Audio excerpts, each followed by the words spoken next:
The night shift at the college always felt lonely, but Building 8 held a silence that felt heavy and intentional. My dreams began to change into scenes of horrific violence that I could not shake off even when the sun rose. Every time my coworker Jared left for the night, the atmosphere in the building would turn sharply malignant. I started hearing the sound of shuffling footsteps following me through the deserted classrooms. Suddenly, every single door in the hallway slammed open at once, as if pushed by invisible hands. I ran for my life as whispers filled my head, urging me to commit acts of terrible vengeance. Months later, Jared showed me photos of the classrooms covered in ancient hieroglyphics and the name Asmodeus. It turns out I wasn't losing my mind. I was being hunted by a demon from a time before the Bible. Far from the college, near a bad part of town, stood a maintenance tunnel marked with a warning, "This way to hell." My friends and I were young and foolish, so we gathered our flashlights to explore the dark interior. The graffiti inside became more ominous, warning us that we were halfway to hell as we turned the corner. My cousin Joseph came to school shaken, claiming he had seen something massive and black standing in the dark. We eventually returned with a larger group, and as we rounded the bend, the air felt thick and heavy. My sister's light caught a shape that was crouched down with its back to us, its skin glistening like black oil. The creature stood up to its full, massive height, revealing two glowing red eyes that burned into our souls. Her scream was a sound of pure guttural terror as we all turned and scrambled to escape the darkness. My body locked up with fear, and I had to physically force my legs to move before the thing could reach me. Later, a stranger at the park warned us with an angry intensity to stay away from the no-name thing in the tunnels. Even decades later, at the age of 36, the memory of those red eyes still makes my skin crawl with dread. Some places are simply not meant for the living, and those tunnels belong to something else entirely. Every shift in Building 8 felt like a descent into a specific kind of madness I couldn't escape. The violent imagery of my nightmares began to bleed into my waking life, poisoning my every thought. When Jared left, the building seemed to breathe, a heavy and rhythmic sound coming from the vents. I often felt a cold hand brush against the back of my neck when I was supposedly alone. In the classrooms, I found furniture moved into strange, geometric patterns that defied logic. I saw a reflection in a classroom window that wasn't mine, a face twisted in ancient agony. The air in the basement was always 10 degrees colder, smelling of copper and old wet earth. I once found my keys laid out on the table I had just cleaned, organized by size. The elevators would open on their own, revealing a darkness that seemed deeper than the floor itself. I quit that job and never looked back, knowing that some shadows should never be disturbed. My friend Andrew once dared me to touch the black water in the maintenance tunnel, but I refused. We heard a sound like wet leather dragging across stone coming from the deepest part of the pipe. Flashlights are useless against a darkness that seems to swallow the very light you shine into it. The red eyes we saw weren't human, they were spaced too far apart and pulsed with a rhythmic light. We ran until our lungs burned, the sound of splashing water echoing behind us like giant footsteps.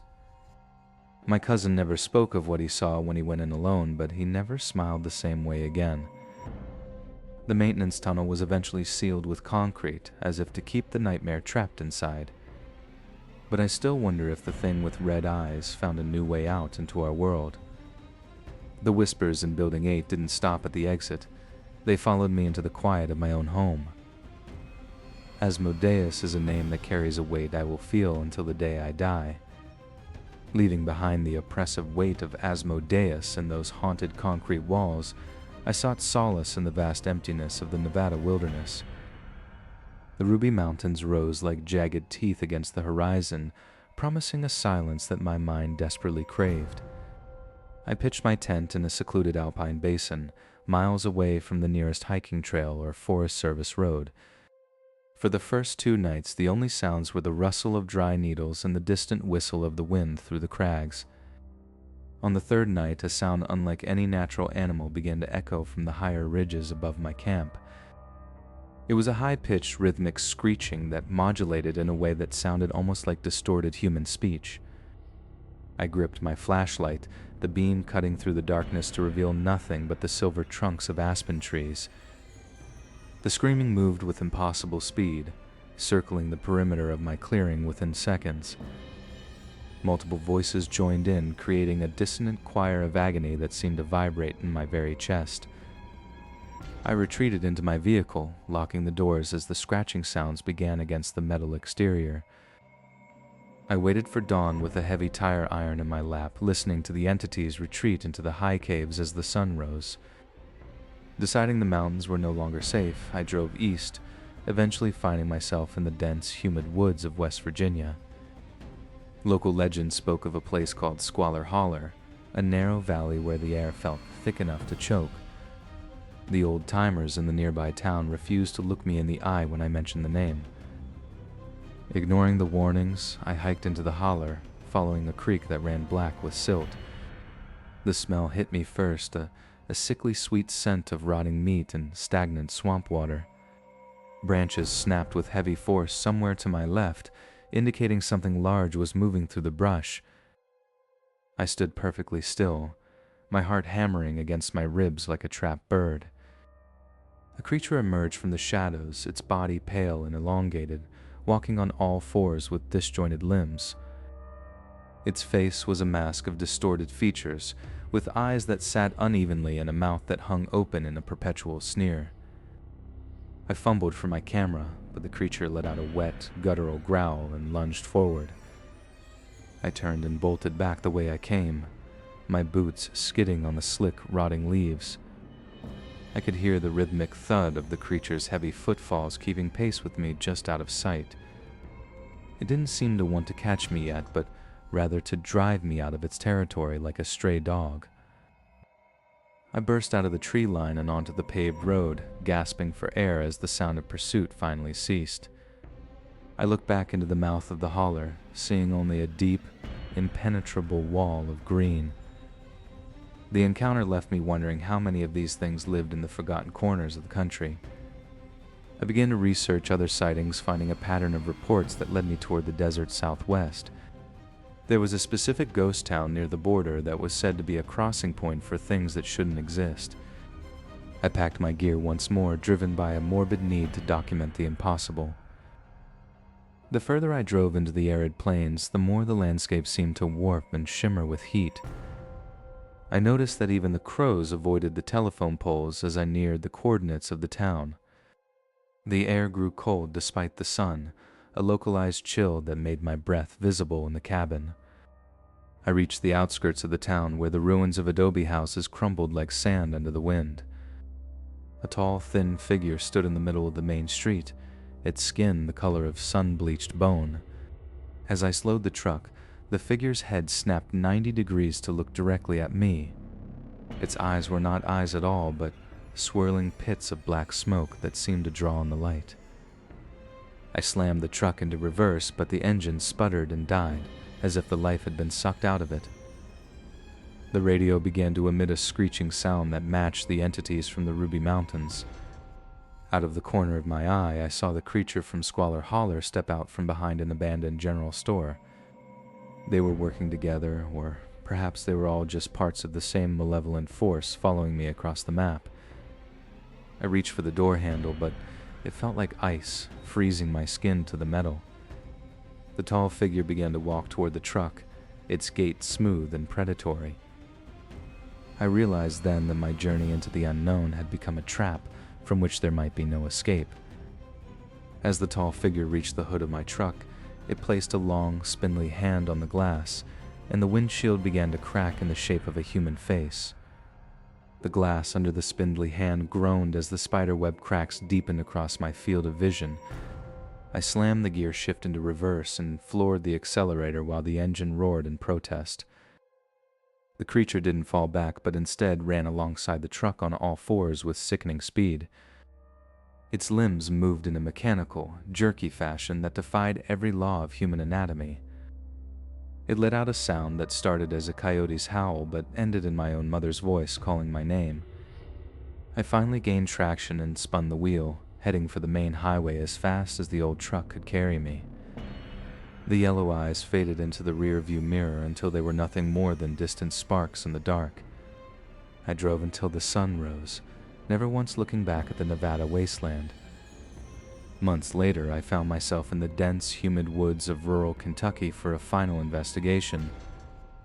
Locals spoke of the stone spirits, ancient guardians that stood watch over the sacred ridges of the hills. I trekked deep into the valley where the air felt heavy and thick with the scent of ozone. The forest grew unnaturally silent, as if every bird and insect had simultaneously vanished. I felt a predatory gaze fixating on the back of my neck from the shadows of the oaks. A low guttural growl vibrated through the ground, making the dry leaves dance around my boots. From behind a massive trunk, a shadow detached itself and began to stalk toward me. It was the same malevolence I had felt before, an ancient hunger that had followed me across the country. I backed away, stumbling over a buried root and falling hard against a massive, mossy boulder. The moment my skin touched the cold stone, a deep, resonant hum began to vibrate through my bones. To my left and right, other large stones began to shift and creak like waking giants. Faces carved by centuries of wind and rain seemed to open their eyes within the rock surfaces. The Skinwalker froze in its tracks, its predatory stance crumbling into a posture of pure fear. The stone spirits let out a sound like a mountain collapsing, a roar that was felt rather than heard. The creature turned and bolted into the darkness, its shrieks fading as it fled the sacred ground. The humming in the stones gradually subsided, leaving a profound sense of warmth and safety. I realized then that while there are horrors in this world, there are also ancient forces of protection. I gathered my gear and walked out of the woods, knowing I would never be hunted again. Building 8, the Ruby Mountains, and the Nevada desert were all chapters of a life I was leaving behind. The threshold of the unknown had been crossed, and I had come back whole. We shared this earth with things we cannot name and spirits we cannot see. My journey into the unexplained had finally reached its ultimate conclusion. The legends of the stones were not just stories, but a living testament to the world's hidden depths. I no longer fear the dark corners of the world, for I know the light exists there too. Every encounter had taught me that survival is a matter of respect for the unseen. As I looked at the old photographs one last time, I felt a sense of peace wash over me. The entities that once haunted my dreams were now merely memories locked in the past. The whispers in the hallway and the screams in the mountains had finally gone silent. I whispered a word of thanks to the stone guardians that stood 3 states away. My path was now clear, and the shadows no longer held any power over my soul. The unknown will always be there, but I'm no longer afraid to face it. The threshold is closed, the stories are told, and the unexplained remains a beautiful, terrifying mystery.